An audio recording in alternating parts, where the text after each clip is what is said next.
நம்ம தான் வீட்டுல சமையல் செய்யறதுக்கே கை வலி கால் வலின்றோம்.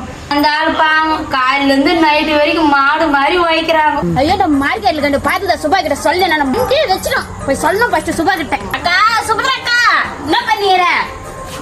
ஏய் யாடி கத்துன்னு வருகிற அந்த டைம்ல நான் சமைக்கண்டி. ஏதோ ஒண்ணு நல்லது சொல்லத்துக்கு வந்தா என்ன திட்டுவே நீ? நான் போயிருக்கிறேன் போ.